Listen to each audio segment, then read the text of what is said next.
because Right. This meeting is Welcome to our New York recorded. Preservation Society meeting for tonight, Thursday, December 21st, 2023, with Eddie Frierson. Sorry. Eddie's been gracious enough to come this late in the year, which I did on purpose because we could have a lot of great entertainment from Eddie tonight, talking about Mathewson and about his one-man show he does. Before we turn it over to Eddie, a couple of things for anybody who celebrates Christmas here. Merry Christmas. Hope you guys have a wonderful holiday, and that Santa leaves you some nice stuff under your tree. And you get Next Thursday, we will have a wrap-up show. No speaker. I will moderate. Everybody will talk and talk about the good things that we got accomplished this year, things we need to improve on, and so going forward. Everybody should have received the news about 3 times a year the other day. It has all of the listings of the future broadcasts we're going to have.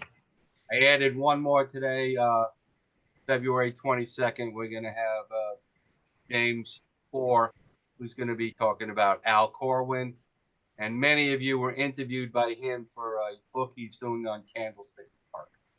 So he'll give you an update on that. And then he'll speak to the group about Candlestick Park upon its completion, probably in 2025. Not the completion of the stadium, the completion of the book. I also put down if anybody's in the vicinity of the Hall of Fame, I was asked to speak there on February 3rd regarding the book I just got published, self-published, I'm sorry. And I was told, if you happen to be in the area, you do not have to pay the entrance fee to the hall. Just tell them you're there for the meeting, and they'll just let you right in. And again, for those who purchased the book or reviewed it, thank you so much. It's very much appreciated. Without any further ado, again, great show for us tonight. Eddie Frierson, who's going to be speaking about his life and also his enamoration with Christy Mathewson, enough that he does a one-man show. So, Ed, welcome to the New York Giants Preservation Society. Glad to be here. I have a question. On my end, my video is frozen. I usually don't have that problem at all. We got big storms out here today. And I'm wondering, you are frozen, but we hear. That's weird. But anyway, I don't know if I should try to refresh it or if it doesn't matter as long as you guys can hear me. I don't know. You want to try? We can hear you.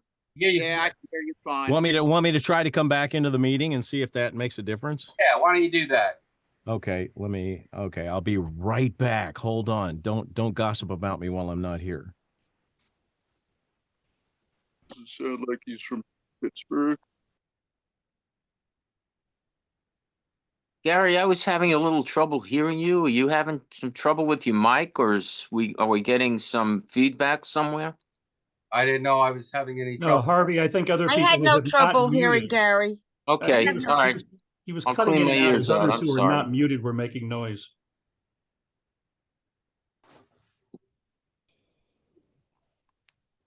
Okay. While we're waiting, has anyone seen this book on written by Christy Mathewson? Pitching in a pinch. I didn't quite catch that. Could you please repeat it? This was written by Christy Mathewson, called Pitching in a Pinch. This, I got it. 1912. Yeah. Great book. He was very smart. Bucknell College. Yeah, the Frank DeFord book is very good with him and the McGraw relationship. That's a good Yeah, I book. got that too All right. on Kindle. Well, for some reason, I mean, I don't know what the deal is on this. Your camera is being used by other apps. No, it's not. That's really weird. Let me Control-Alt-Delete and see what happens. Okay, so there's Eddie. See I- it? Do you see me? I just see a box. Just your Let's Yeah, see name. the it's just- box. yeah. I'm a box, but I'm trying to figure out why it's saying that camera's being used because it's not. It won't. It's like spinning. I'm trying to turn on the camera and it won't let me. Start video. Let's see. It's not used by other apps. You know what? I'm gonna just totally reboot the computer. I think that's the way to do this. Gotta But- do. Wait around another couple minutes, okay? Okay. Give it up for Eddie Frierson making the big try here. Ridiculous. Gary, you can pause the recording on the upper left if you want, just to save space or whatever. You know what? Don't care. I'm Jeff. I'm just nervous that if I do it, it won't come back. Okay, all right. You know, that's the new problem solver. When in doubt, reboot. Yeah. Mhm. So I was telling the few people in here before I was watching this. I know it's just guys like us, bull crap and stuff. But there was this podcast with a giant guy and a Padre guy talking about Mr. Kim on the Padres. He's a very good player, you know, Korean player who's supposedly best friends with Lee. And he was speaking for the Padres, not, of course, Padre management. But he said the Padres are really hurting for outfielders because they lost Grisham and Soto. And this guy, I guess, sight unseen, he said that a fair trade for Kim would be Michael Conforto. And I was like, I'll drive that trade. I mean, are you kidding me? That would be a steal. You know what they're figuring, Gary? What, They're that figuring Conforto's gonna be Conforto. 30 Conforto is the second year out after the operation, I think. I'm not buying it. Sorry. Okay. You know They what? got like 10, don't they have like 10 outfielders? They need to get rid of 10 some guys. outfielders and maybe like one. Hopefully, Lee's a good one, and maybe Matos. Those guys are all average to below average. Yeah, they need to clean house in the outfield. You're right. That's what they got to do. I know Norm's huge on Slater and Yaz, so right, Norm? I'd trade them both. If we could get Kim for those two, I'd say it'd be a great deal. Kim is a very good player. And maybe he likes Melvin. And based on what Dan is saying, with Laureano hitting 107, Kim is your shortstop. Yeah, Laureano, I'm not sold on. Any chance they're getting Blake? Are they getting Blake Snell, or is it all just BS? I just don't understand how you can wait around for Yamamoto. What if he spurns them? He's going to be with the Mets. Then you have a chance of getting less He guys. told me the other day on the phone. Yeah. There we He go. loves the Mets because Our I love the insider. Mets. Bill, you made a good point. The Phillies have made him a pretty good offer. No, Bill, the you made a Mets great have a point. better offer than the Phillies. Are the Giants involved? I don't hear anything about that. No, the Giants are not involved. No, they are. They're involved There in it is. everything. They're involved. It's all just, Let's you know, we're gonna fake news, I guess. I don't know. ladies and gentlemen, Yep. pleasure Got him? reading our guest tonight, Eddie Frierson. Eddie, the stage is yours. Thank you. Welcome. Well, okay. I'm trying to. So many of these things going on. What's with this? There you go. It's working, Eddie. Hi.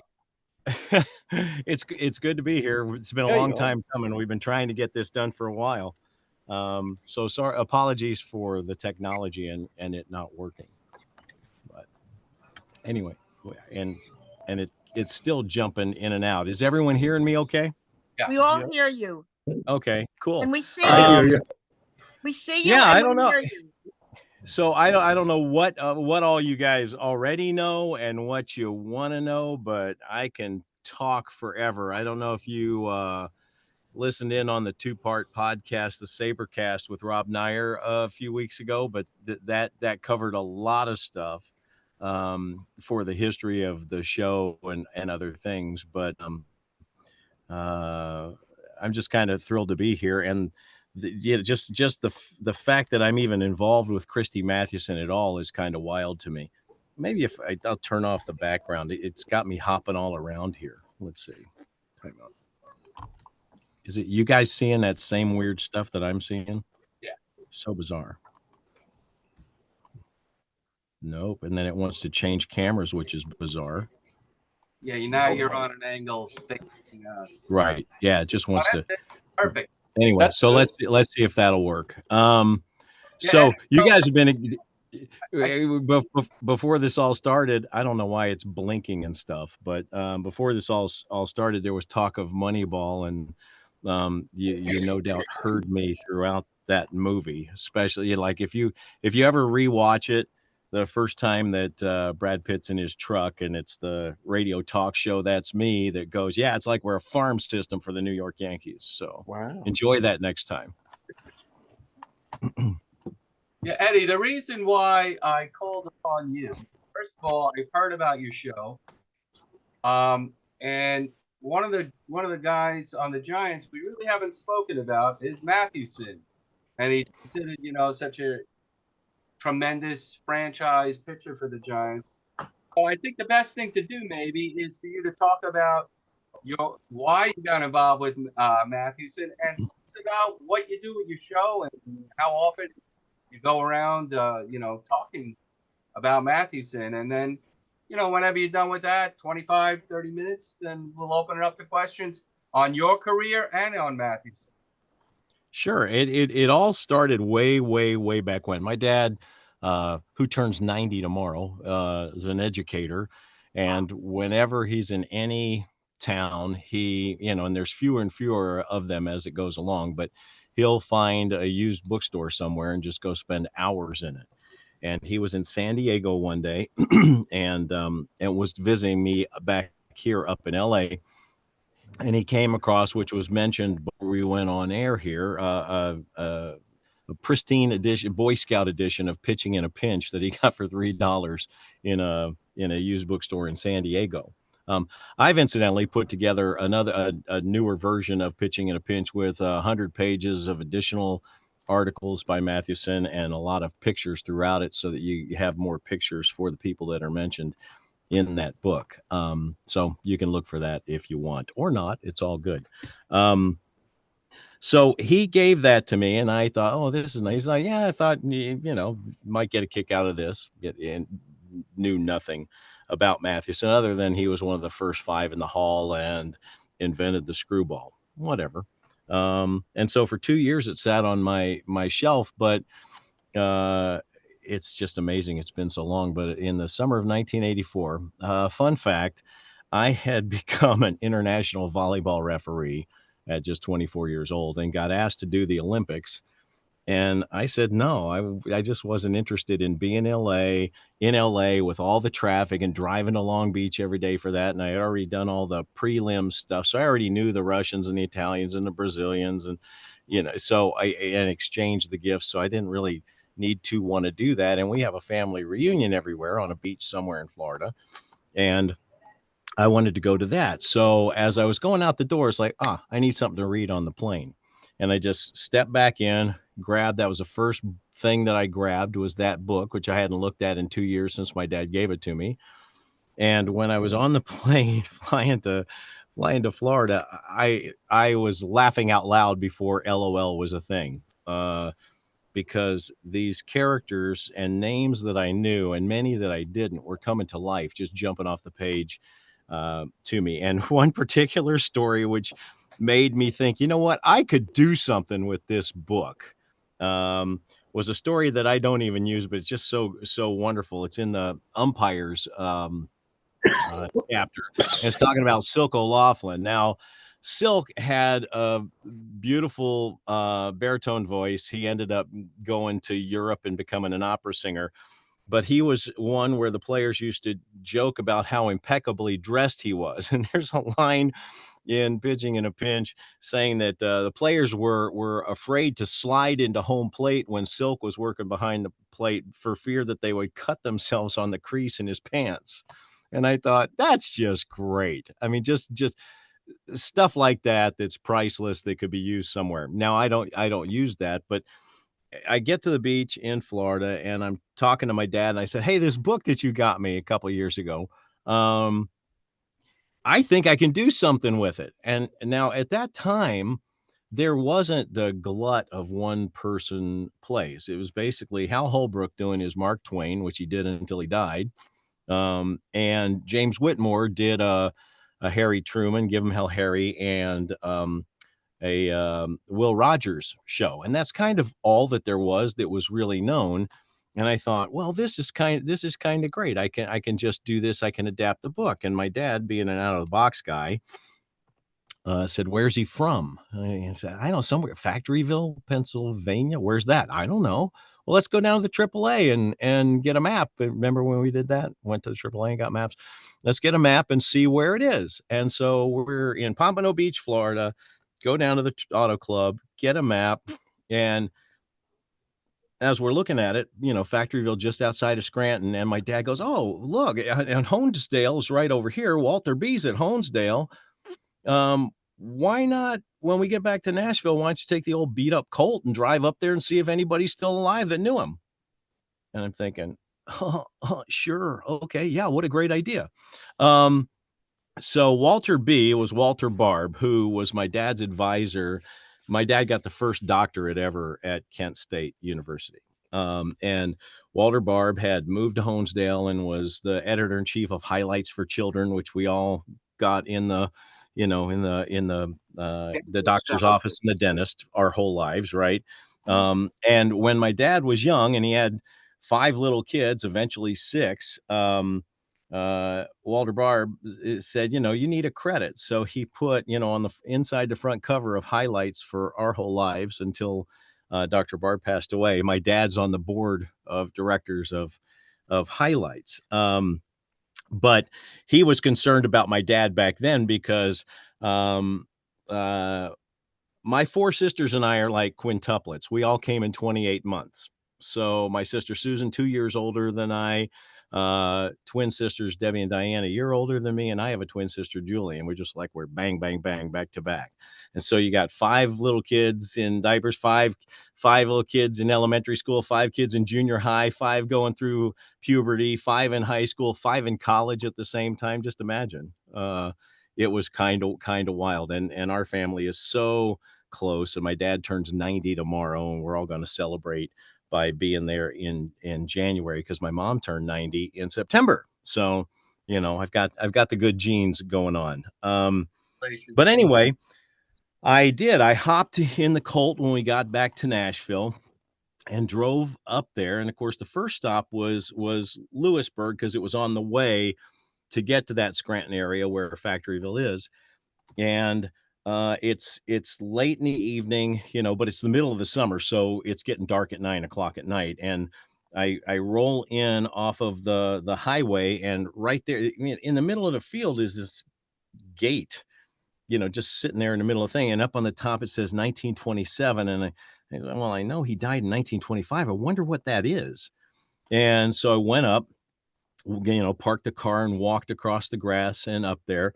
And on here it was, Christy Mathewson, New York Giants, and all this baseball stuff. And I went, "Oh, that's really cool. This is a Mathewson gate." And then I went over on the other side, and it was Christopher Mathewson, athlete, soldier, scholar, member of the Glee Club, member of the band, football, basketball, baseball, member of 2 literary societies, member of 2 fraternities. I mean, it's like, wow, this guy was a big man on campus. No idea. This is before I knew that he was such a phenomenal football player. And for those of you that don't know, and I'm sure you do because you're giant historians, but Christy Mathewson, to the day Walter Camp died, who he invented the All-America team. said that Christy Mathewson, he said George Gipp, Red Grange, everybody said Christy Mathewson was the greatest all-around football player that he ever saw. So at a time when field goals and touchdowns counted the same, they were both 5 points. And field goals were generally kicked like a deep distance would be 20 to 25 yards. Christy Mathewson was drop kicking field goals from 45 yards. Unheard of at the time, but there was no real professional football. He played, actually, Connie Mack coached a team in Pittsburgh that he played for with a bunch of baseball players for a time, but they folded 6 games into the season. But anyway, there's so many connections with that. I didn't really know anything. I just thought, oh, this is really interesting. And then I found the library on campus, and it's late at night. It's starting to get dark. And the archives were down in the basement of the Bertrand Library there. And I see next to the door, it says hours 9 a.m. to 4 p.m. And it's like 9 p.m. now, but there's a light on in there. And I knock on the door, and I can still remember just this one of the sweetest ladies who ever was, Doris Dysinger, who was the historian at Bucknell at the time, opens the door and yes, and it's like, hi, I'm an actor from Los Angeles. I'm going to put together a 1-person play about Christy Mathewson. And I can still see her face. She filled up with air and then just, oh, Christy. You know, nobody's been here for ages to look at the Christy Mathewson stuff. You want me to go get it? It's like, no. You closed at 9. I'll come back in the morning. He says, I'll have it all here on the table ready for you tomorrow at 9 o'clock in the morning. And I'm on cloud 9 because if you've ever been to the Bucknell campus, it's gorgeous to begin with. And I'm thinking, man, I would have gone here if I hadn't gone to UCLA, if I'd even known about this place.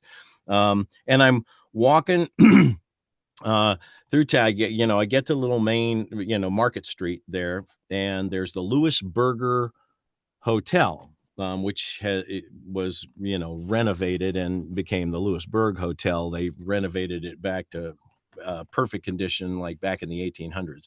But at that time, it was sort of in disrepair. And I went, I need a room. The guy says, that'll be $14. And even then, that was stupid cheap.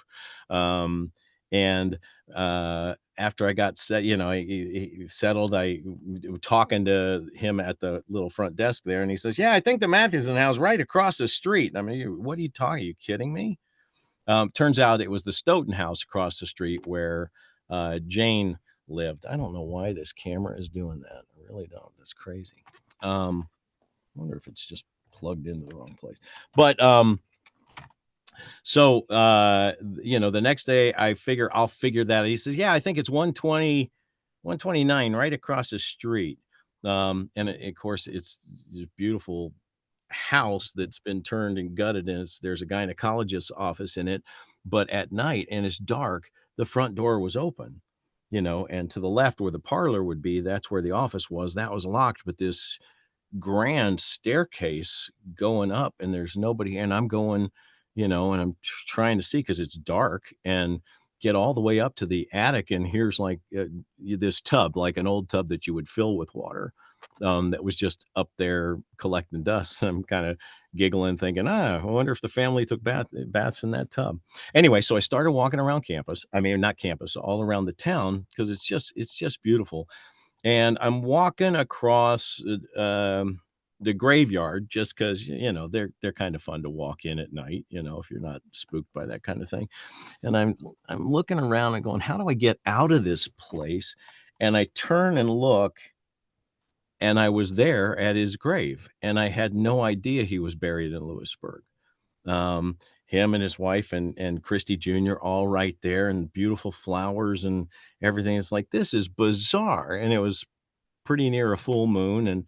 And anyway, so the next morning I get into the library and I'm looking at all this stuff, and there's not just Pitching in a Pinch. There's a whole set of books for boys, which, this is kind of wild. And I'm looking, there's Christy Jr.'s baby book, with the date that he cut his first tooth. And then the quote that I can still remember to this day, when he was 4 years old, Jane had written down with the date that Sonny, they called him, had said, "I needn't say thank you unless company is present."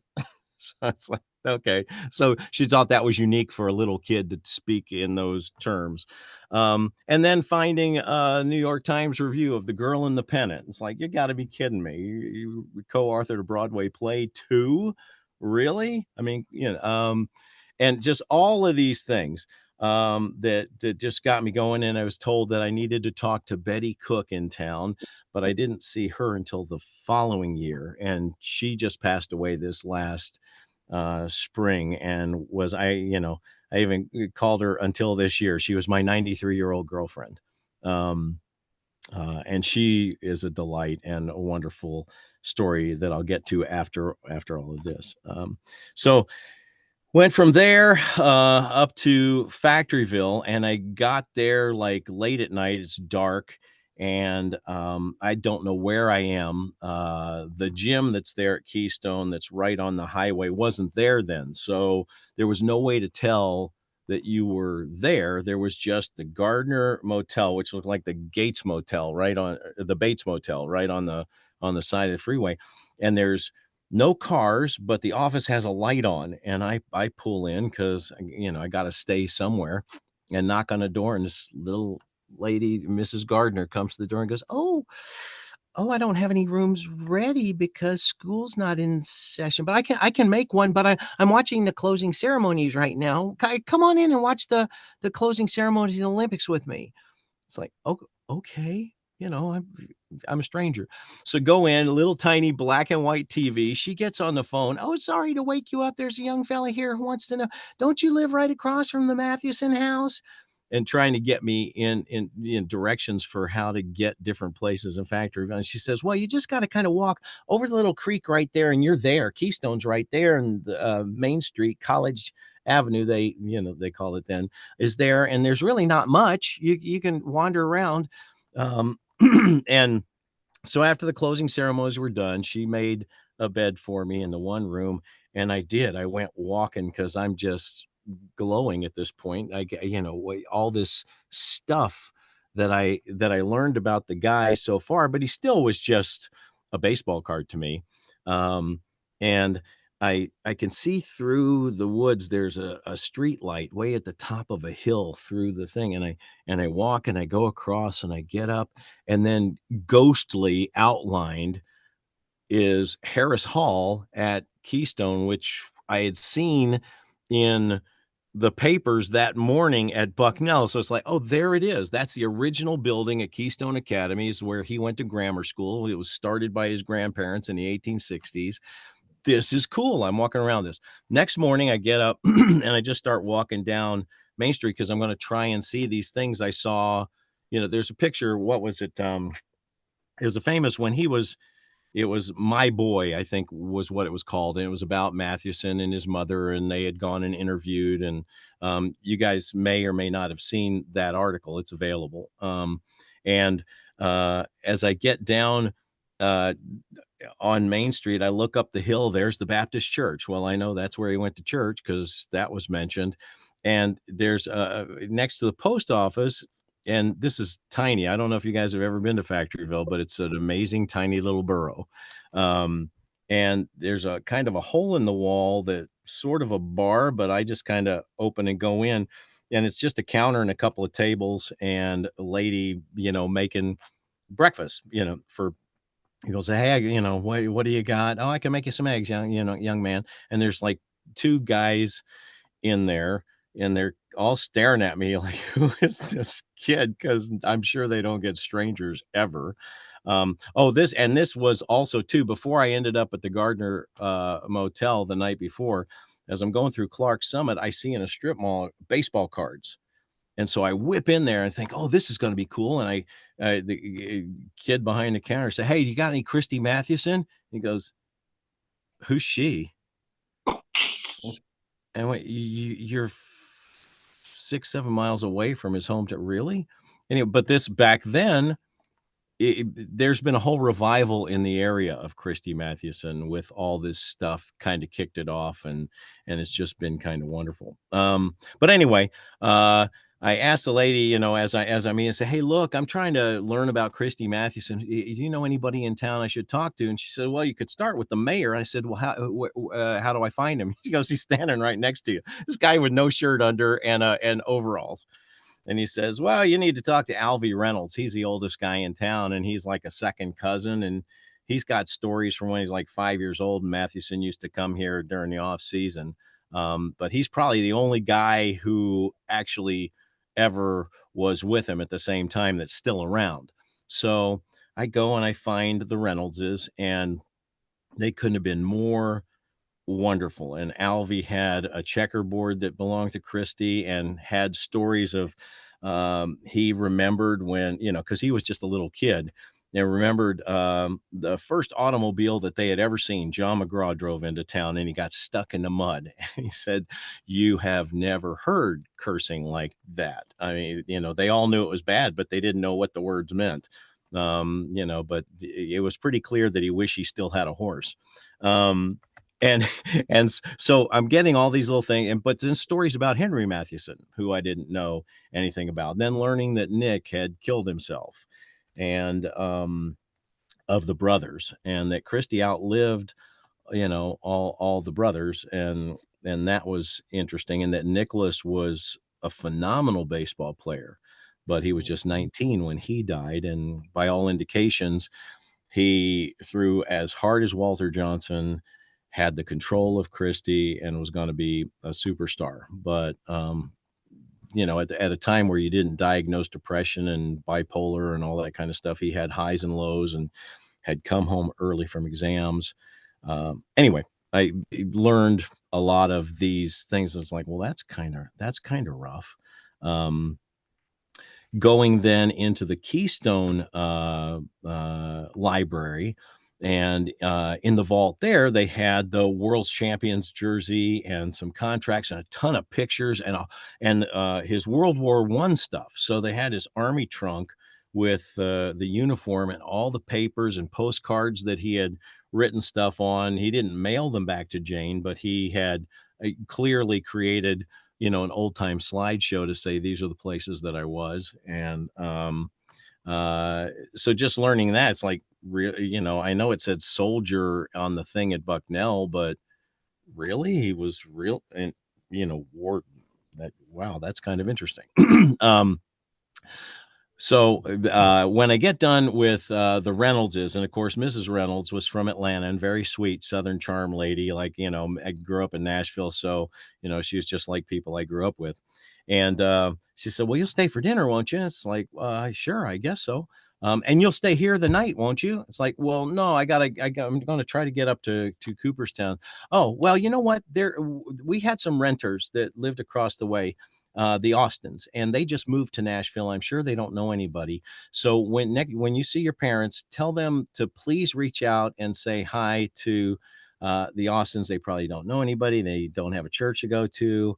You know, it'll be fun, and we'll feel like we're helping them out. So anyway, I drive up to Cooperstown. Didn't realize it was Hall of Fame week, and so back then there were only a couple of hotels anywhere near Cooperstown, and I didn't really know about the Otesaga and couldn't have been there anyway because the guys were there. But so Mrs. Reynolds would not allow me to pay for my hotel in Factoryville. She says, no, you need to stay another night. You keep me company. It's like, no, I got to get up to Cooperstown. How much do I owe you? Oh, you don't owe me a thing. You watch the closing ceremonies with me. And I'm thinking, there's something weird about this Christy Mathewson guy. Really? That first night in Lewisburg is the only night in 40 years I ever paid for a hotel room. People were always opening their homes saying, please stay with me. It was there was something about this guy that I started to learn on this trip. When I got to the Hall of Fame, because I didn't have anywhere to sleep, you guys will love this, and you ladies too. I just went out. I'd never been to Cooperstown before. Walked out onto Doubleday Field and laid down in center field and slept in center field, and was awakened when the sprinklers went off at 6 a.m. So that was my, and then, you know, dunked my head in the sink there of the restrooms, right inside Doubleday. And then got into the hall, went back. This was back when the library was not connected to the main building at all. You remember that? So when I got in, literally the person at the desk said, "Oh, are you Frierson? We got the Mathewson stuff up on the table for you." To this day, I don't know who called them, but I got up there while I'm sitting there, and of course, it was a different time. While I'm sitting there, they're bringing in his sweater and his checkerboard and watch and different all the stuff that's displayed in the case. They're bringing in for me to look at and examine and to be a part of, and then going through, you know, go through his Bible and seeing all the markings and then different stuff to just try and find out those little tidbits, and then just tons of articles and other things and whatever. So it was a lot of stuff to on this first trip. And I was going to go back up.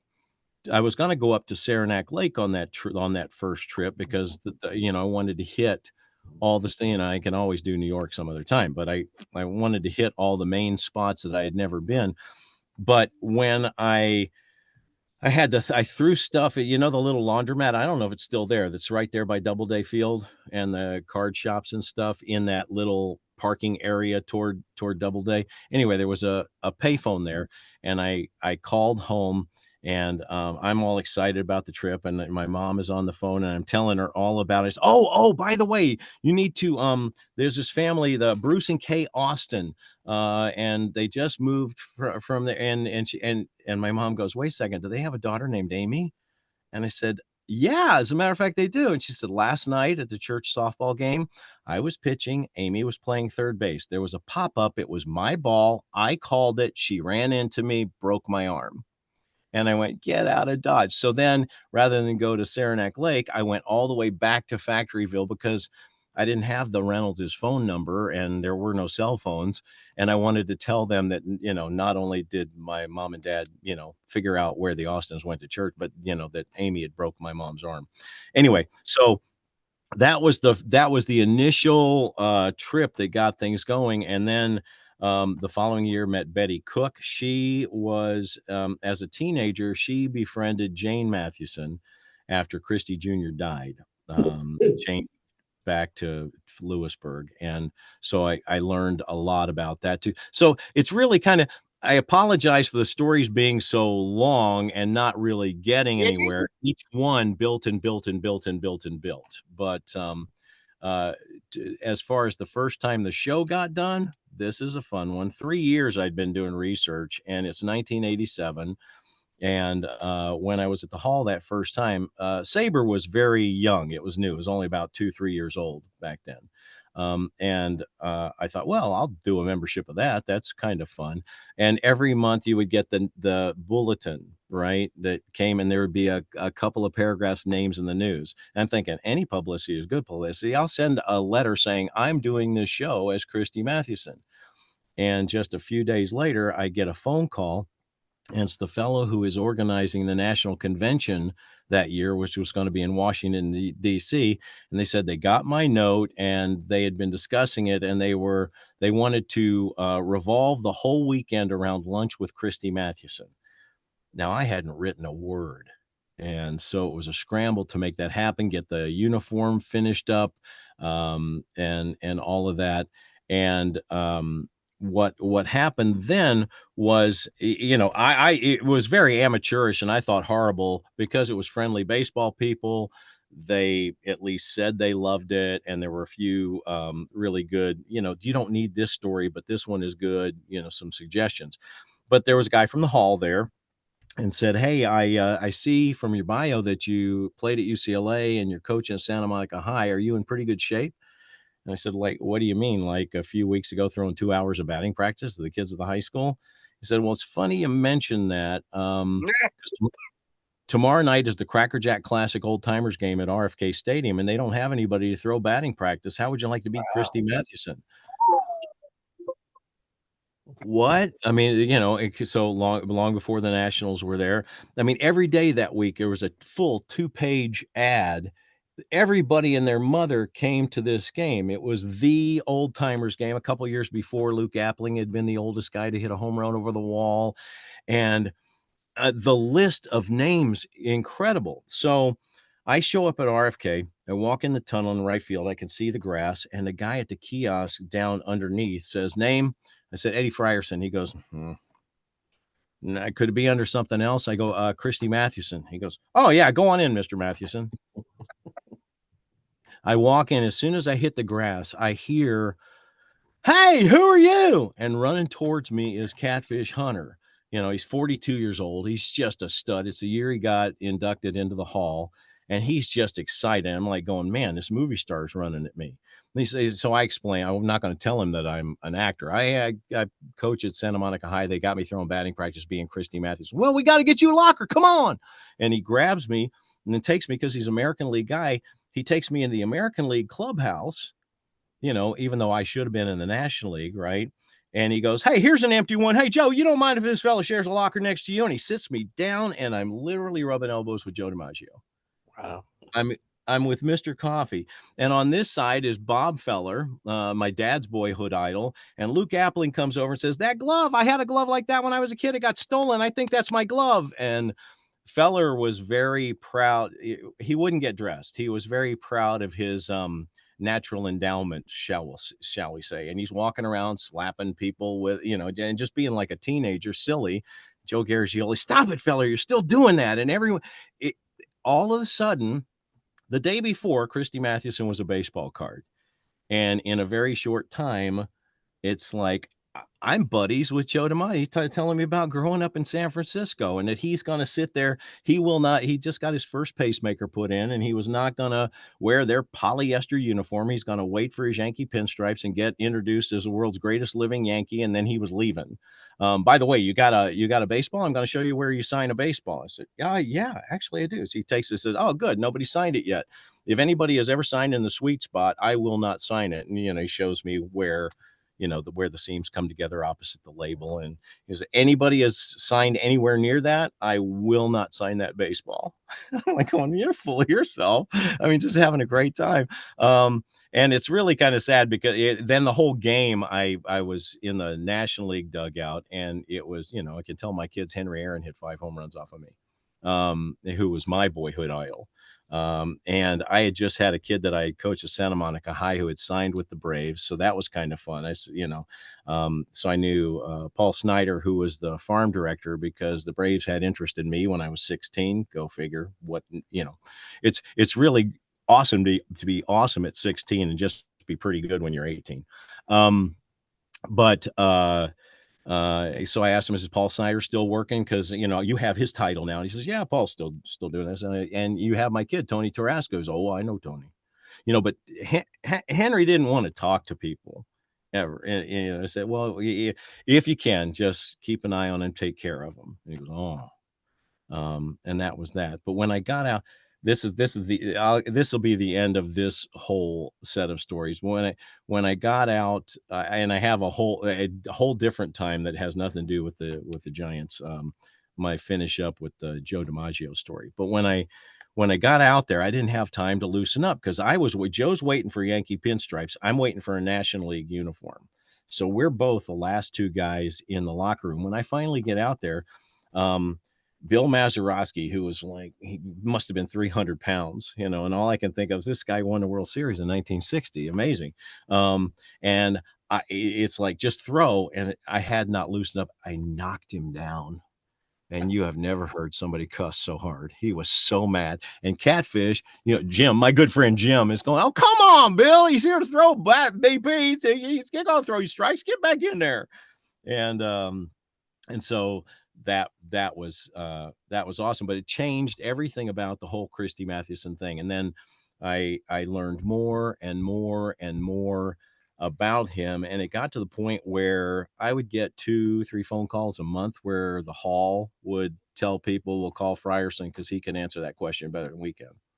Like, so, but the fact that Factoryville eventually adopted me as another son, that Betty Cook, who was the adopted goddaughter of Jane Mathewson, felt like I was her kid. In 2011, it was a really special thing. It was the 75th anniversary of the inaugural class of the hall, but the hall itself was going to celebrate 3 years later when it was the 75th anniversary of the building. And so nobody was doing anything for that first class. And so Betty Cook, in conjunction with the Hall of Fame, coordinated to have all of the first families together for a week in Lewisburg. And I represented the Mathewson family, me and my kids. So for a whole week, I'm hanging out with grandkids and great-grandkids of Honus Wagner, Ty Cobb, Babe Ruth, and Walter Johnson. It was surreal and awesome. And we recreated through writings and things that I had found in newspaper articles and some help from the Hall of Fame, because they had Judge Landis's speech at Mathewson's funeral. We recreated his memorial service and then did military honors, just like when he was buried, up at his gravesite with the 5 families, minus me, just pretending. And it was special for those other families too. And it makes no sense. I'm the kid from Tennessee who went out to UCLA to play ball and became an actor. And, and I'm in the Hall of Fame and connected to Christy Mathewson, and, and was friends with his nieces, and it's just crazy. Anyway, I'm happy to answer. Sorry to be so long-winded, but that gets us going a little bit, and I can answer anything that you guys want to ask now. Eddie, that's just a fabulous story. I got to tell you. How great Well, it goes on. It goes on for hours. There's like 10 offshoots of every sentence, and let me start off with some questions. How many shows do you do a year? Oh, it varies now. I kind of do it whenever people ask me, because I've obviously lived longer than he did. People tend to say, well, that doesn't translate on stage. You don't seem like you're old because you're jumping all over the place. But last summer was the busiest summer that I've had in a long time. I had 3 shows in Cambria in June, and then I went up into Tehachapi, California, to do a couple of shows for my retired UCLA coach, Gary Adams, Hall of Fame college coach, fabulous human being, shared an office with John Wooden for 7 years. And then did it again in Factoryville at Keystone in August. So it was a really busy summer. And the fun thing about that is I've been doing the show the same way since doing it in New York at the Lambs for 27 years. And the last spring, Kerrigan Mahan, who was my director, called and said, "Hey, I've got us a booking in Cambria, and I want to revisit the script." Like, revisit the script? It was on NPR's list of 10 best plays of the year, and you want to okay, why, what? He says, well, it's driven me crazy all this time. The opening is so sweet and fun, and here we are, and blah, blah, blah. There's wet paint. Ha, ha, let's laugh. And then, boom, then we get into the real stuff with Fred Merkel. He says, where are we? Why are we here? What are we doing? And I had never really thought about it, because it was always like we're sort of in this surreal 1910-ish somewhere, right? And, and just never defined it, because just let the audience figure out where they are, right? So I'm just trying to pacify him. And I said, it's October 7th, 1925. And he goes, what's that? I said, it's the day he died. Ooh, that's interesting. How would you do that? I said, well, let's start with the end. The end will be the beginning. It's like, ooh, work on that. Send me something. And I did. And so the show was different this summer for the first time in 27 years. And it all works. And it's just really kind of fun. So for me, it makes it a little bit fresh. And now there's buzz and talk about a revival off Broadway, either this next fall or early 2025, which would be the 100th anniversary of his passing. So the answer to that is however many times people ask me. I'll be doing it February 23rd, 4th, and 5th at the Santa Monica Playhouse out here. you know, and I don't know when else. Keystone's baseball program just called me and said they want me to do something, not necessarily the show. So, and then the talk of actually doing it again in New York would be really awesome for all y'all to be there. Yeah. That'd be kind of cool. That'd be great. Cool. Something to look forward to. My last thing is when you go back to Factoryville, you're the returning hero. Yeah, it's a really fun thing. So what happened when I did the show at the Lambs in 1996, a whole contingent from Keystone came down because it was important for me. The last stop before going into New York, I went to Keystone and did the show there as the last performance before opening in New York. And they had a new college president. His name was Ned Beam, wonderful human being.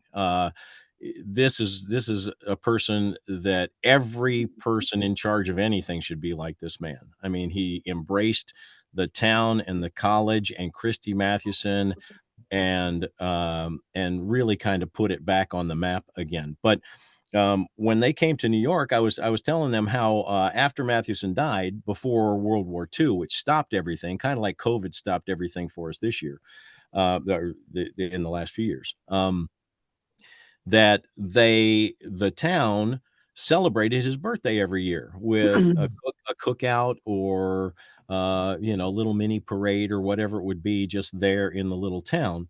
And he said, well, we need to start that up again. And so since 1997, every year there's been Christy Mathewson days around whatever the weekend falls closest to August 12th, his birthday. And what they did for so many years was there'd be a special event, like it would be me every other year doing the show, or they would have a guest speaker in. The time that they had Frank DeFord there at the same time as me, that was awesome for me. It's like, Frank DeFord, my close personal friend now, that's crazy. I mean, I used to read him as a kid in Sports Illustrated. But you talk about a nice guy too, and I'm sad that he's passed. But then they would have a big 6K run because his nickname is the Big Six, and people would come from far and wide to run the Big 6K because it was a weird distance. And then there would be the parade down the main street to the Christy Mathewson Little League field, where there would be speeches and a dedication of a tree or a statue or the first ever kicked ball in the youth soccer league, or there would always be something there. And then the cookout and dance at the firehouse that night. So to be a part of that. And then I can remember, I'm in the parade, and the guy who's sharing the car with me is the congressman from that area. I can't remember his name, but as I'm sitting, I'm sitting next to the guy, and he's interested in all the Christy Mathewson stuff. I said, well, you know what?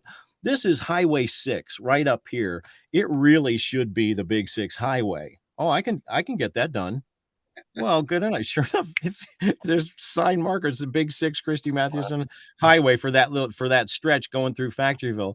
I said, well, and they need historic markers here too. And so then later that day, I said, I was telling Dr. Beam, I said, you got to talk to the congressman about getting the markers. I mean, they got markers in Honesdale at the Silk Mill Flats where he played in Honesdale. Why don't they have one here where he went to school? It's like, that's a good idea. And the next year they had two markers. So there's just fun stuff like that through the years. And then when was it 89?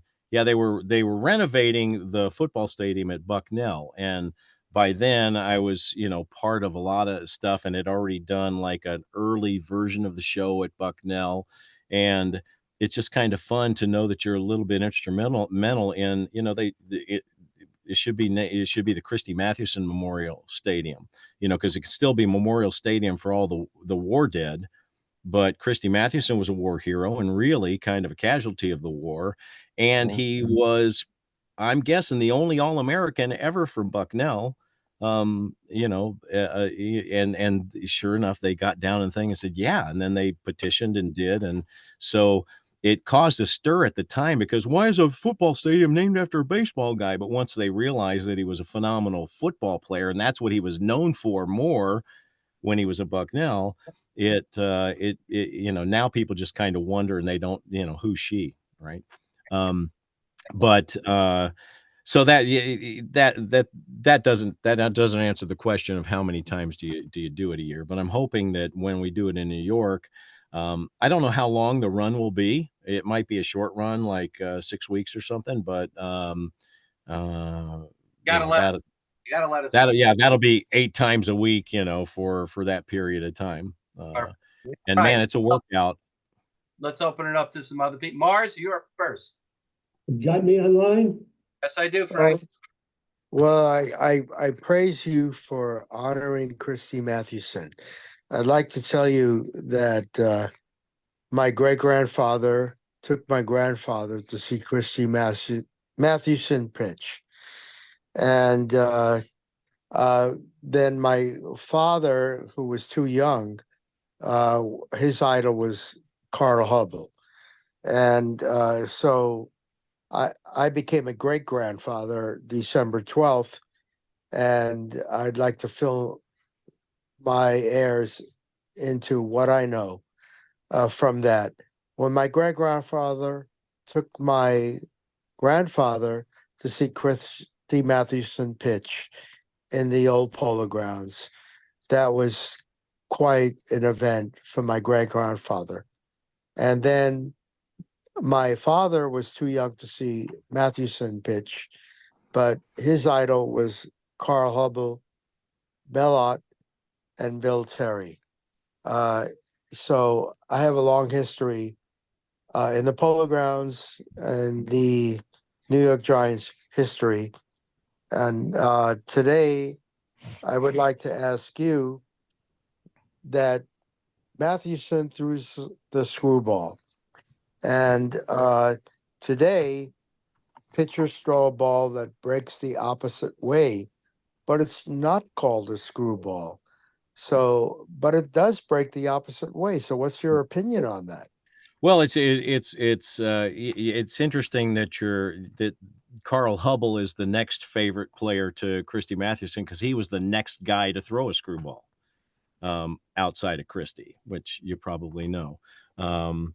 But nowadays, and what I teach, because I'm pitching coach at Saugus High School, it's mostly off the changeup that you get sort of that screwball spin to get it dipped down and into a right-handed hitter, and it's really just adding the pressure to your middle finger and pronating a little bit and bringing it down. Whereas Christy Mathewson, it was full, you're turning your right arm into a left arm and doing it like this. Same with Hubble. That's why Hubble, his arm was crooked the whole rest of his life after he was done playing. It, hung by his side with the palm facing out because he only threw the screwball pretty much. Mathewson would throw it maybe 10 times tops in a game, and usually just when he needed strike 3, and they knew it was coming, but because they never got to see it, it was effective even if they knew it was coming.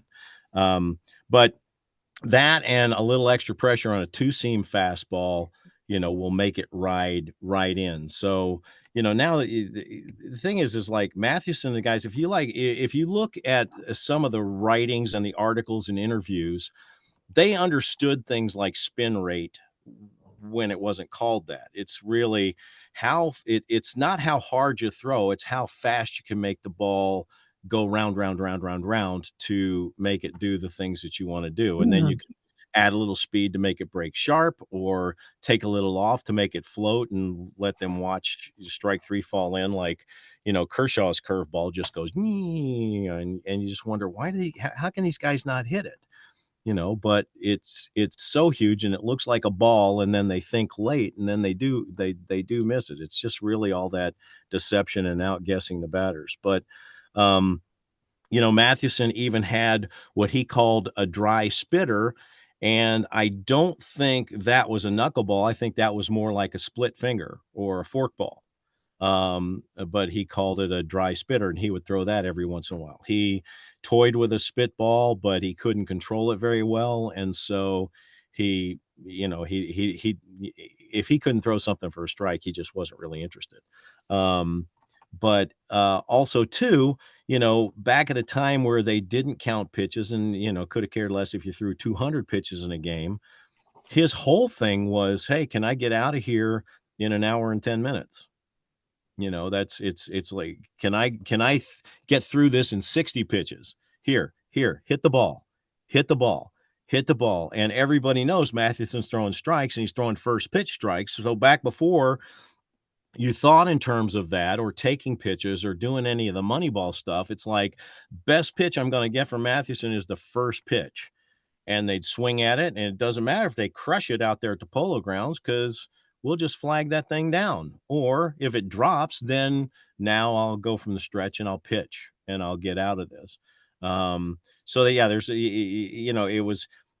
that all kind of came out of if all of the interviews and stuff truly are him, and a lot of stuff ghost written and whatever, but Mathewson, it was a different thing. I don't know if you guys know, he won a Supreme Court case, went all the way to the Supreme Court back when he was doing the articles for the World Series. And Jack Wheeler, who was a newspaper writer, was the one who signed him on to do that, to put his name on newspaper articles. He actually was either writing them or making notes and giving to, or sitting on the train and giving a full interview. And it was actually his stuff that went into those articles. Whereas Ty Cobb just put his name on it, and Rube Marquard just put his name on it. And it caused all that stuff in 1911 where Mathewson said Marquard threw the wrong pitch. And the next day he gives up and then Frank Baker's home run Baker for the rest of his life. But there was an edict, and it started with Ban Johnson, and then it kind of went all across baseball where ball players can no longer put their names on articles. And Mathewson, it's kind of fascinating. If you go back, I'm trying to think if it's around 1914, 15 that it kind of came to a head, because Mathewson saying, what do you mean? So it's not okay for a guy who actually plays the game and knows what he's talking about to write an article, but it's okay for George Cohan to put his name on an article and talk about stuff he doesn't. I mean, he's a baseball fan, but really? Are you kidding me? I'm fighting this. All the other players except for Mathewson said, okay, we won't do it anymore.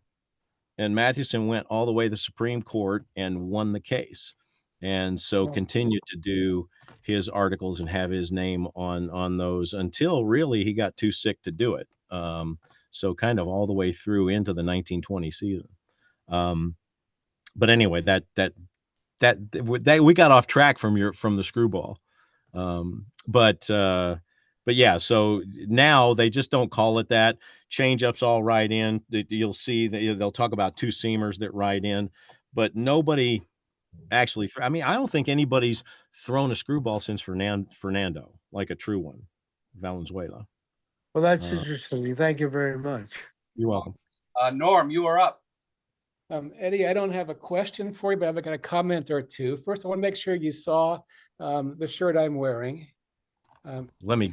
Wow. Yeah, there you go. When did you come and see it? I saw you in 1998 at the Sabre convention. In San Francisco. This is your signature right here. Where you, Norm, always throw your best pitch in the pinch. Eddie, Frierson, MATTY. And now, are you related to the Norm Coleman that does the Ty Cobb? I'm not related, but I helped him develop his show. Okay. Because I met him through Sabre, and we have the same name. And we used to go to this place called Cameron's Pub and Inn on Thursday night for open mic. My best friend ran the open mic, and he started trying to develop his show right there. And I'd already seen yours. And so just from your show, I was able to give him some pointers or whatever. But my point right now of talking to you is just let you know that to thank you and let you know I'm in awe of you. I saw, when I saw your show, I still think fondly of it 25 years later.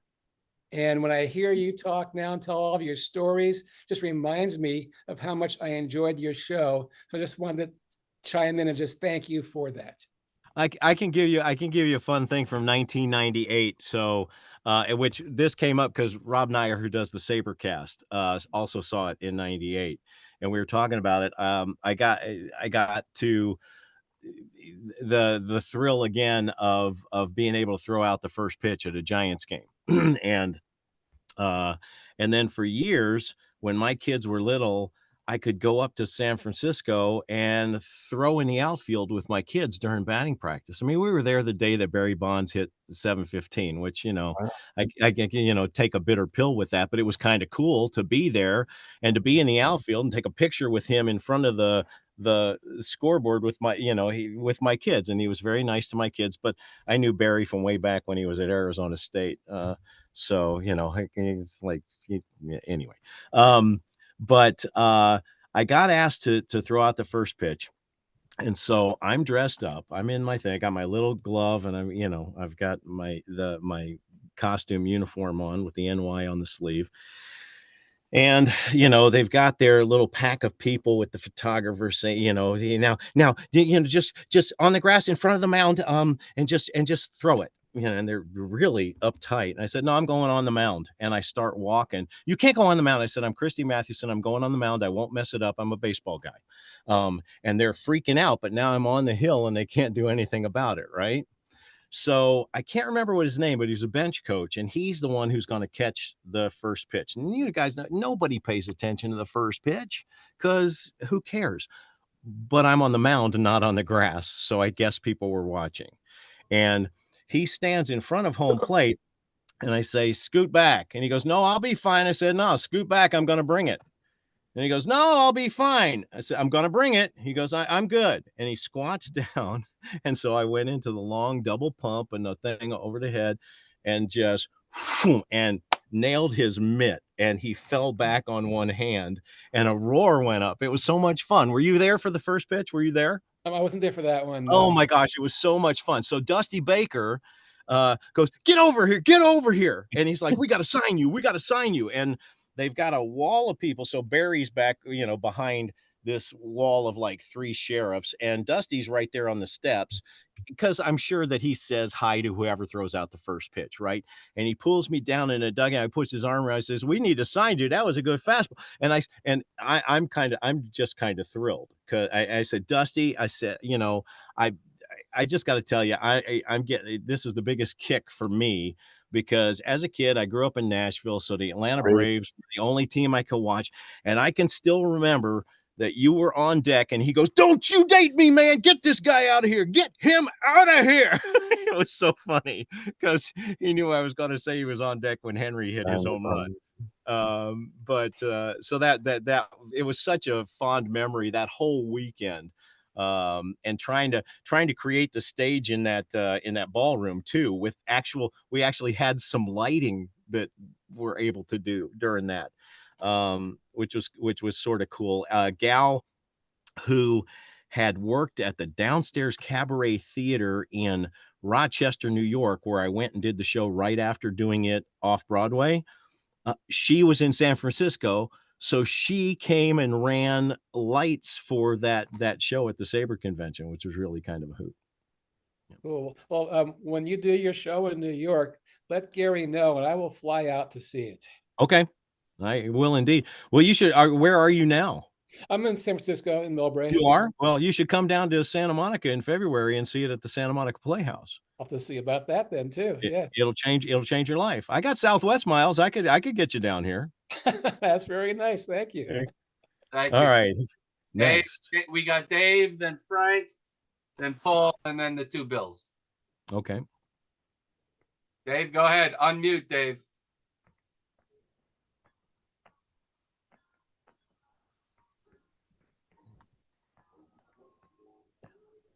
Isn't it totally random that now my camera works? What's that about? Hey, we're going to go to Frank. Frank, go ahead. Well, first, I want to thank you for the great presentation. And while I wasn't thinking of this topic, you mentioned Tehachapi, located in California State Women's Prison, mentioned in the Maltese Falcon and other movies. Still there?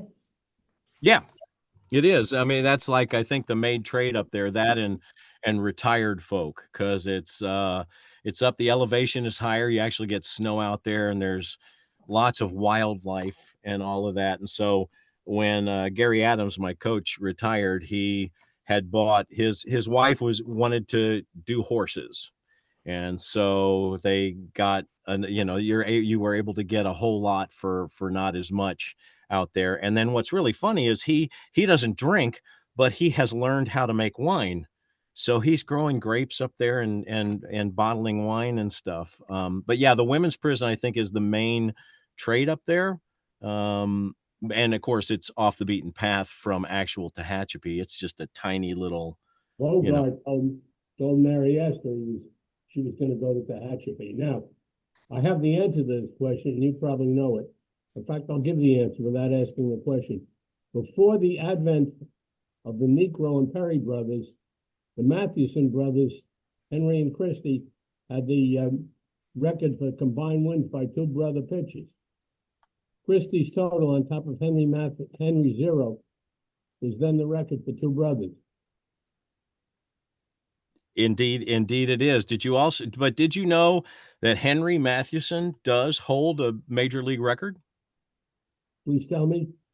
Well, so in 1906, Christy at spring training, he got the diphtheria, and this is right after they won the world championship, and he had thrown the 3 shutouts. So he's, you know, top of the world. The Giants are sort of full of themselves because they're just going to blow through this season and win another one. But Mathewson had diphtheria during spring training and really was not able to pitch effectively until May, and he still won his, you know, zillion games. But John Brush thought that, you know, as a publicity thing, you know, being before Charlie Finley, that he might be able to still get people to come because they started losing ball game. If there was a Mathewson at you know, at the ball game that was available to pitch. So they signed Henry too soon, and Christy knew it was too soon because Henry was a good ball player too, along with Nicholas, who was the best of all 3, according to Christy or anyone who ever saw Nicholas pitch. But Henry was the fun one. And he was given a start against the Chicago Cubs in 1906, and he just wasn't ready. So he walked 16 men in a single big league ball game, and that is still a big league record, and it's owned by Henry Mathewson. Good Lord. Thank you. Thank you, Frank. Dave, you're up. Okay, thank you. First off, I want to thank you for that brilliant presentation. It was riveting for me. My grandfather saw his first baseball game ever in 1908 as a 6-year-old kid, and he saw Christy himself fire a 3-zip shutout at the Cincinnati Reds that hooked him for life. So I got Christy to thank for that. I also want to mention that your story about going to Bucknell was a lot of fun for me because we took my daughter to Bucknell when she was scouting colleges. And the best part for me was telling people, the students there, about Christy. Students know about him because of the right stadium and everything. And I went out there and I took a picture of myself at his grave with a whole bunch of Giants gear, and I'm wearing this very shirt that I'm wearing, and that was a big thrill. The only reason she didn't go there was because the students were telling her how everything there was about fraternity and sorority life, and she said, I am not going to a sorority school. She went to Colby College, Maine, and she did very well there. She got nearly full ride. Can I ask what the year was that you went and visited the campus? Oh, piece of cake. It would have been 2013 when she was 9, because she was class of 2014 at Colby. And my 2 questions to you are, my grandfather shared with me the story about how when Christy was coming out of the polo grounds one time, some 15-year-old kid asked him for his autograph, and Mathewson gave him a right hook to the jaw, and nobody knows why. The second is, what do you think of the legendary novel, The Celebrant? I love the Celebrant. You know, it was really, again, it's sort of the blessings that have happened in my life because of Christy Mathewson. After one of the performances in New York, there was this guy who was hanging around the theater, and I would always go get dressed and then come back down to set up stuff for the next day along with the stage manager.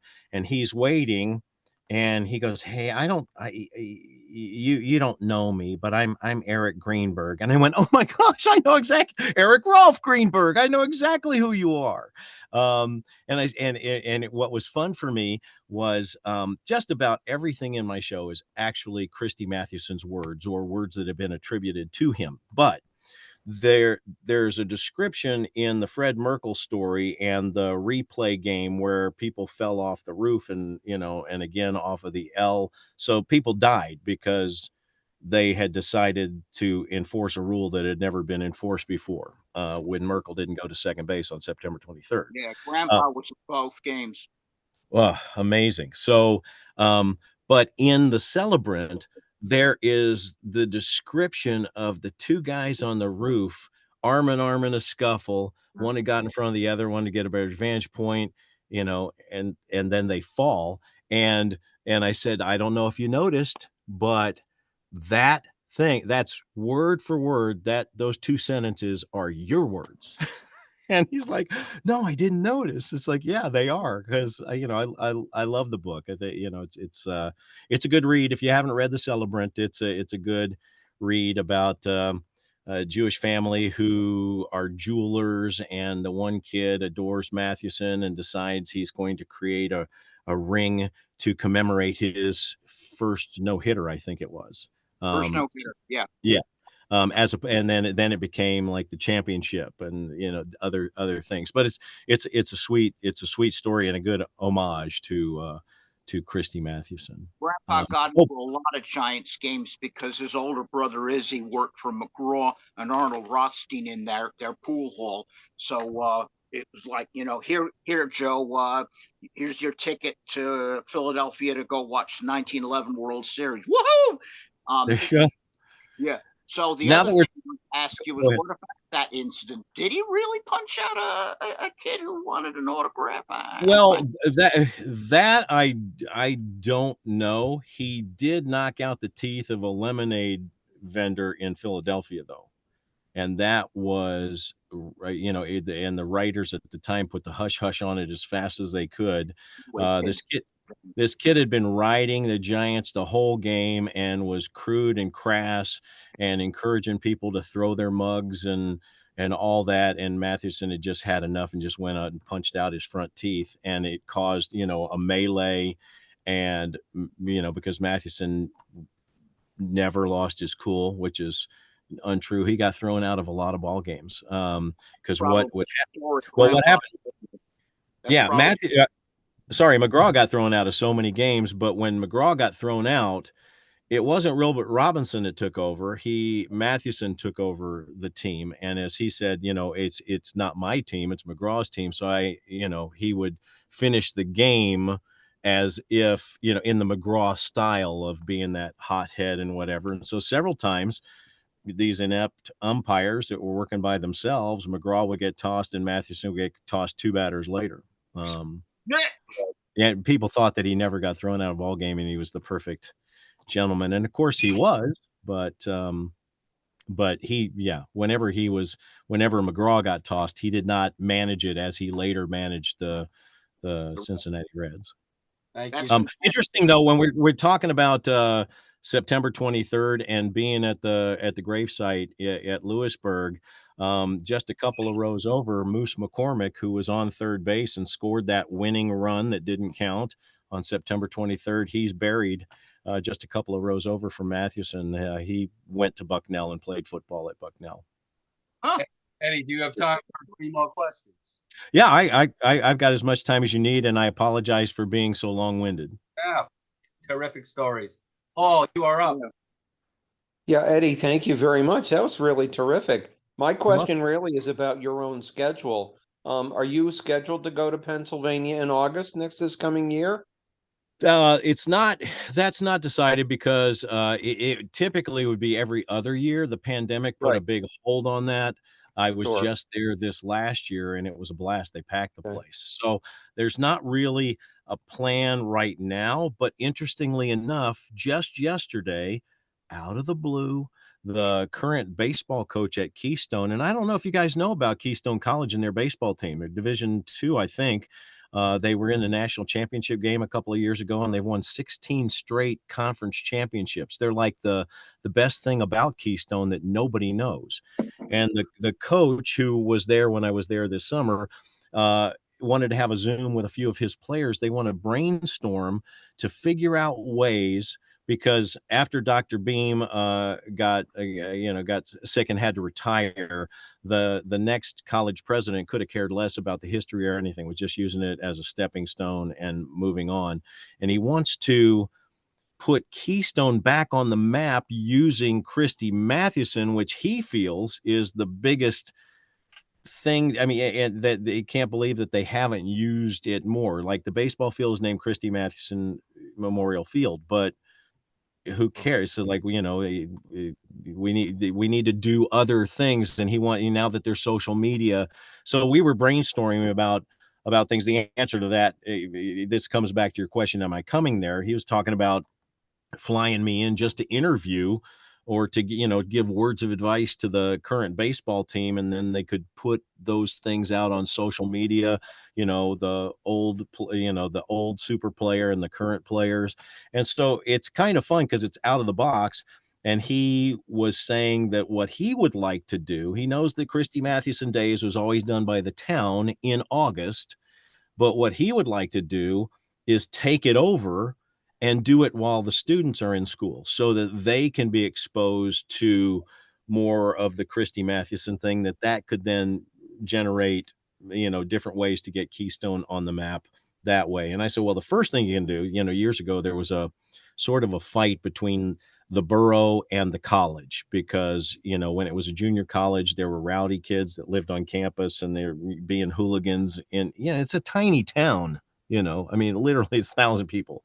So there had been such a thing that Keystone changed their address from Factoryville to La Plume, Pennsylvania. I said, the first thing, you want to put it on the map and have Christy Mathewson involved, you switch all the letterhead and you turn it back to Factoryville. That would be step one. And so anyway, so I might be there at some point this next year. Right now, that's not planned. And since he wanted me to be there for their baseball season kickoff February 24th, but I'm actually doing the show out here on February 24th. So I might just Zoom some, go get them boys, dress up. If you're able to come to Pennsylvania at all, please let us know, because I'm not that far from the Pennsylvania border. I'd love to see you. I would love to. I wish you had known this past August, because it was so. I wish I'd known too. Yeah. Okay. It was really great. Yeah. Sure. Okay. Thank you, Ed. You bet. Bill, you're up. Bill Schiffner? Yep.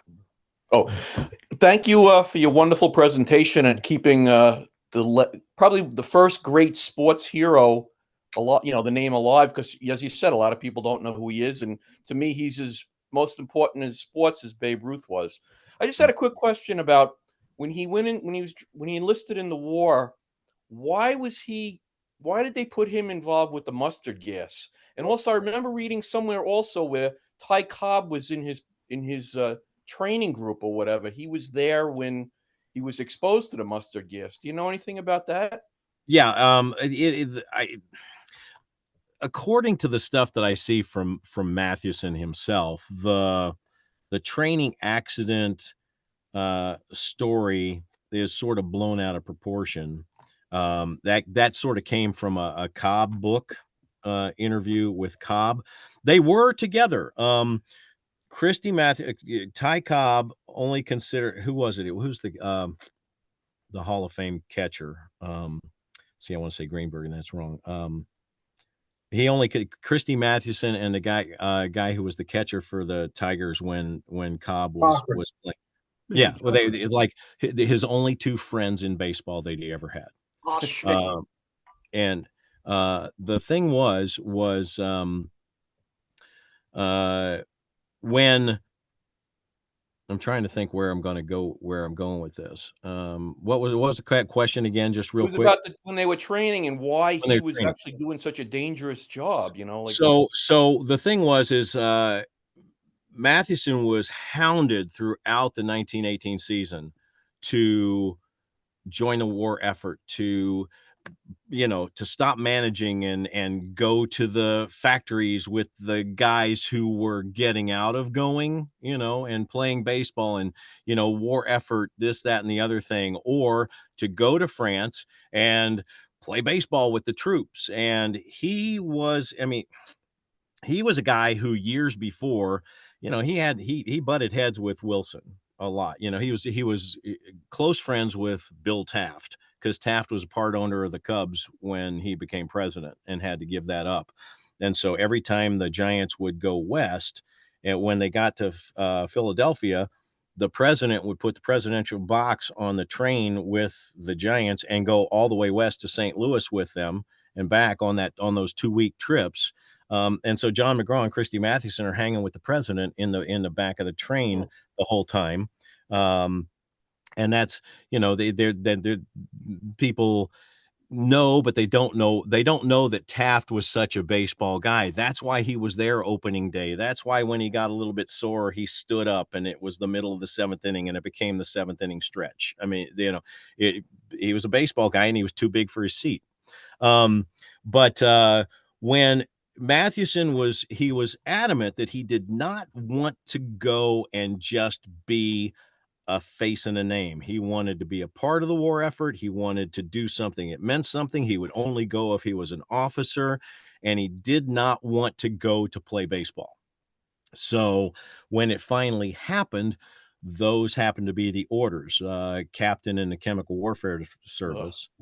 And Cobb as well, but because it's like they're friends, and they became friends. It started when in 1911, when Cobb had given Fred Snodgrass, or whoever it was, the wrong information on Philadelphia, and and he ended up striking out 3 times that day because and Mathewson go, why would he tell you how to beat his league? Are you kidding me?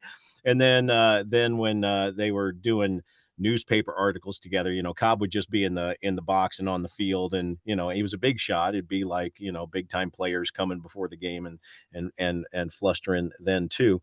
But it wasn't until the spring of 1917 that they really got close, because back then teams would work their way north. They would pair up with another team and they would just go town to town, play a game that would get them the train fare to go to the next town. And that's how they would work north. Well, Mathewson was with Cincinnati, and the Reds were playing in Nashville. The Giants and the Tigers were playing in Memphis, working their way north. And there was an incident at second base where Cobb went in high, and I don't know if it was Buck Herzog or who, but he cut him, and there's a fight. And John McGraw, who's old and fat by that point, comes out and he's throwing fists, and it's very embarrassing. And Cobb, who could have just destroyed, decided not to beat the crap out of him right there on the field in front of everybody. But that night, the legend goes at the hotel, kicked in McGraw's door in the middle of the night and put a gun to his face and said, "You ever embarrass me like that, and I'll kill you." And then he hired some Pinkerton detectives for the next day to go out to the Memphis ballpark to escort John McGraw off the field, because I ain't gonna play if he's on the field. I'm not gonna play. Well, what he didn't know, what all of you know, is John McGraw, every town he ever went to, the first thing he did was make friends with the chief of police. So when Cobb has 2 Pinkerton guys, and they've got the entire, they've got guys on horseback from the Memphis Police Department. And so Cobb had to leave the park. So he wired Mathewson in Nashville and said, "Can I finish the last 2 weeks of spring training with your Cincinnati Reds?" And Mathewson said, "Yes, but only if for that 2 weeks you're a co-manager and you help out my younger players." And then after that spring, Mathewson, years later said, Ty Cobb did more for Eddie Roush in 2 weeks than I did for him in 2 years, which is an interesting story, right? But anyway, so they enlisted together. They were actually on a boat along with Branch Rickey, who was a young player at the time. Yeah, well, I guess not that young, but they were on the boat together overseas. And Mathewson got he was bad on boats. He would not, it was a thing to get him to go to Cuba the one time he did that, because on his honeymoon to Savannah, he got so seasick that he was useless on his honeymoon for a whole week. But he got the flu. This was the pandemic that that killed 6 million people. The flu of 1918, which killed the young, healthy people. It's exactly the opposite of COVID. The healthier you were, the bigger chance you were going to die, because the better your immune system, then it would just attack it, and you'd basically drown on your own fluid as it was attacking it in your lungs. So he felt that he should have died, and he felt that the only reason he didn't was because he was 38 years old. But it took a while for him to get better. And then, you're cleaning out trenches after the armistice and everything else. And there was the training exercise. And the legend is that they released the gas, and that he was up toward the front, and that there were a couple of people who died and many who were badly affected by it. And Cobb was in the back, and he got his mask on in time. But the one quote that I did is, I can't understand why would use real mustard gas in a training exercise. It's a shame. Why would you not use a smoke bomb? Thank you. So it's done. It was done all the time in World War II. Right. And it's just craziness. But Mathewson didn't feel that he got that big of he thought it was the flu that weakened his lungs, from the stuff that I've seen.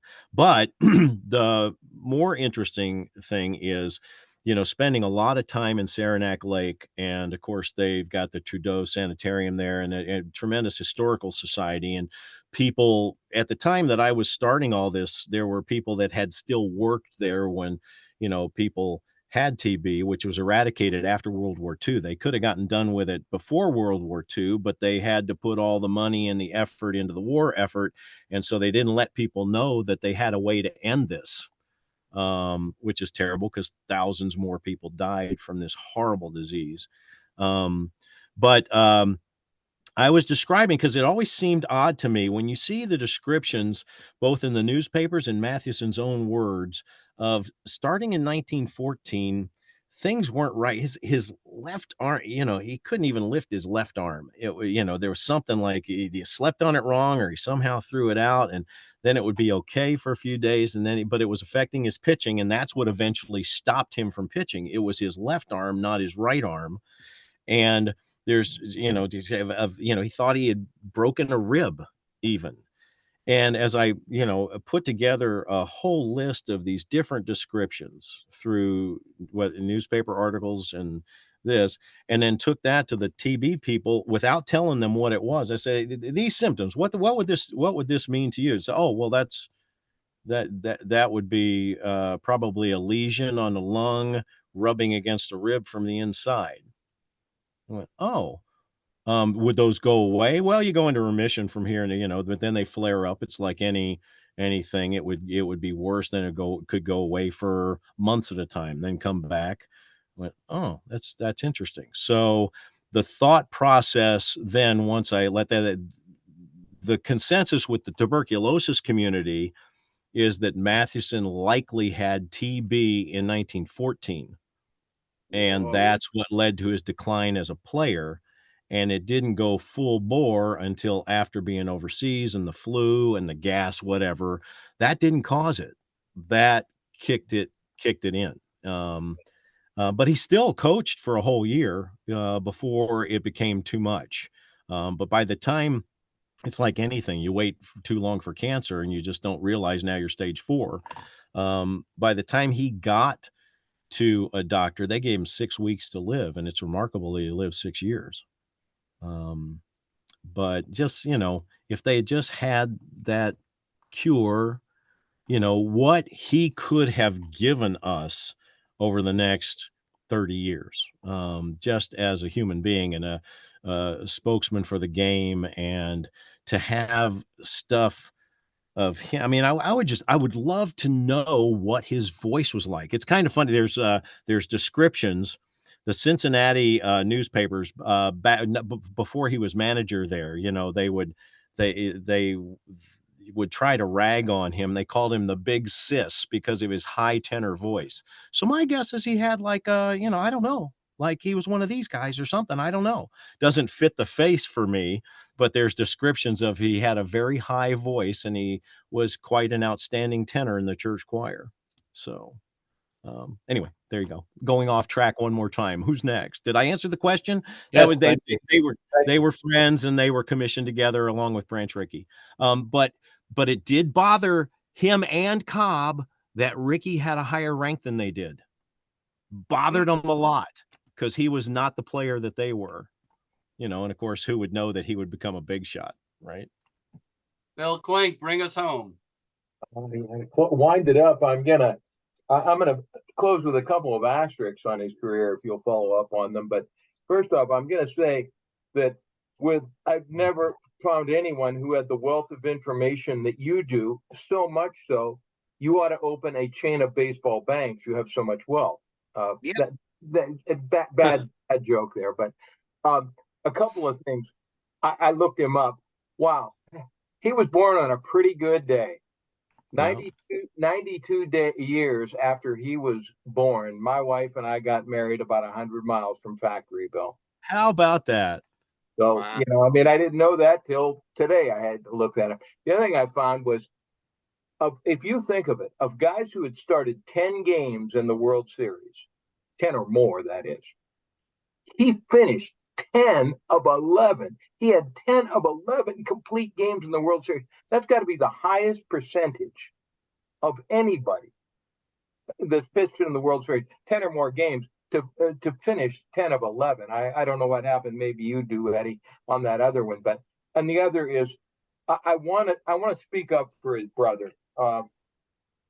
His brother didn't walk 16. He only walked 14. 14. So let's give that poor man his due. 14. Finally getting down to the asterisk here. He pitched as an asterisk one game for the Reds, and then of course was their manager for 3 years. Can you talk a little bit about his management efforts? I mean, it wasn't a stellar management time for him, and it obviously, those years were just before the magical 1919 year. Right. Magic for Cincinnati. We're going to leave the White Sox out of this. Right. Can you talk about that, please, as a final asterisk? Yeah, he built that team and was very proud of it and thought that they would have won it without it being thrown. Of course, it was him and Hugh Fullerton that noticed that things were off. Mathewson, and he did a series of articles where it's after the series that trying to save the name of the game, that it's impossible to throw the series. It takes too many people. It would never happen. It can't happen in baseball. There was a lot of that all the time, knowing this happened, this happened, this happened. The stuff that's not written in the scorebook. The fact that Joe Jackson is missing his cutoff man and allowing that batter to go to second base, throwing it in from left field. Just different things that just did not sit with him right, but it all came out of seeing Hal Chase in the hotel with the players the night before the first game. And he had bumped heads with Hal Chase, and Chase was a known pig of the game, always shaving, could bat 300 with his eyes closed, and so he did, but he could still roll over a ground ball or just delay the throw to the pitcher covering first base and make it miss, and it always looked like it's the pitcher's fault for getting there late, but it's really the throw that gets there late. Things like that. So Mathewson had him suspended in August of 1918, and then it was the next year that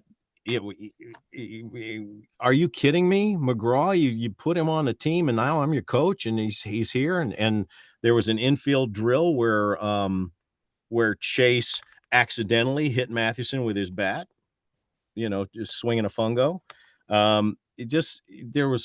So he knew something was up, and so he started circling the stuff. It wasn't, Ring Lardner like in the movie. It was Mathewson who circled the plays, gave it to Hugh Fullerton, wanted to wash his hands clean of it, didn't want to testify or anything, just sent his notes to the National Commission, and that's the end of it. But yeah, this did happen. That said, he felt bad for Buck, because he just happened to be there and hear it and didn't tell anybody, but he didn't do anything, didn't want to be involved. So he felt bad for him, but none of the other guys. And the fact that, you can't say all this definitive stuff, and Mathewson liked all these guys. So he felt for them. But there weren't the salary disputes that history has led us to believe. There's the famous legend of the the dead champagne to celebrate and all that, and that the players were really, but they had the second highest payroll in baseball at the time. I mean, it wasn't a thing. And Comiskey was not really the bad guy that he's been made out to be through the ages. But, when you're talking about $10,000 for a week's work and you're not making $10,000 in a year, and nobody will ever know, you can understand why they might be tempted, but it was a different time and it was just all really bad. Going back to your August 12th and your wedding ceremony, that first night when I stumbled on his grave, and then the next day I'm in the archives in the basement of the library at Bucknell, and Doris Dysinger was telling me the legend. You don't know this, but if you're a student at Bucknell, there had been a recent article. I don't know if it was in Playboy, but it was one of those, a big magazine, where they had done a survey of all the major colleges in the United States, and Bucknell was declared to be the college to the highest percentage of marriages that did not end in divorce. Oh, really? And the legend was, if you found a girl that this is the one, you would take her up to the Mathewson gravesite at midnight and give her a kiss, and that would bless the whole thing. So that was the Bucknell legend, at least in 1984. Great story. Yeah. So tying into your August 12th, there was another offshoot that I was thinking of, but I forgot what it was going to be. You said August 12th. Right after that, what did you say? Said the 10 out of 11 starts. That's what it was. Finished. Nobody's close to that. Nobody. Right. Well, and you guys you probably know who broke Christy Mathewson's record for most consecutive innings, shutout innings in a World Series in World Series. Huh? Bumgarner. Sorry? Bumgarner. No. No? No. Because Bumgarner didn't break anything. Bumgarner didn't even touch Mathewson's, but the person who broke his, so it was the 27 innings in 1905, then a few more in 1911. So it was, like 31 or whatever consecutive scoreless innings.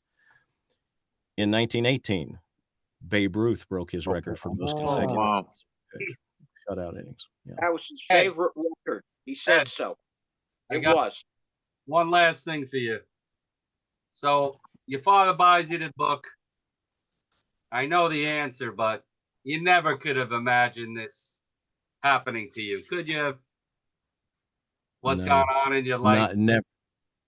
Never in a million years. The people that I've met, the names that I could drop, ball players, everything. I mean, it's surreal, because literally the guy from Tennessee who wanted to play in the big leagues end up at UCLA, and you're just okay. I mean, what was great about being at UCLA is I had 13 teammates who all played 10 years in the major leagues, leading off with Tim Leary, who, when I was developing all this, it was so great because He was National League Comeback Player of the Year in '88 with the Dodgers when Gibson hit the home run, and then he was playing with the Yankees when I was doing the show in L.A. And he brought Annette Guardabasio, who was the public relations director for the Yankees, to that little hole-in-the-wall theater in Studio City. So when I ended up in New York, the New York Yankees were totally on board. I mean, they had me at a Yankee game, putting a name on the scoreboard. It made no sense to me. And I had a kid at the time who I coached at Santa Monica High, who you guys all know. That year, I didn't know he was on the postseason roster until I saw the playoff game after one of my performances. I'm upstairs at the Lambs, and like, what's going on? What that kid just reached out and grabbed the ball. That's interference. And then I'm realizing Tony Tarasco, who I coached at Santa Monica High School, is the right fielder for the Orioles, doing it. And and so knowing that he was there, this isn't the Giants thing, but we can finish with this personal story. With knowing that most fans don't know that a ball player's life is not easy. You're at the ballpark 16 hours a day. You're there for a 10 a.m. workout, and then you take a nap, you rest, you're lifting weights, you're doing, it's all day long. It's a real job. You don't just show up for BP and then go home. So knowing that they probably had a 10 a.m. workout, I call Annette at the Yankee offices, and she says, yeah, the Orioles will be on at 10. We don't go on until 11:30. So yeah, Tony will be there. You just come meet at gate, whatever it was. I'll meet you. You tell the guy at the desk, and I'll come down and get you and take you down on the field. And this is a hoot for me, because Tony, in the first year that after the Sabre convention in DC, I did it at the Santa Monica Playhouse when I was coaching. Tony had to sell tickets for that. So, this was going to be fun, because I'm going to give him the press kit, say, look what happened to this kiddo. He was on the front page of every newspaper in America that next day, pointing up. And so everybody knew who Tony Tarasco was for this 48-hour period of time, right? And Jeffrey Mayer as well.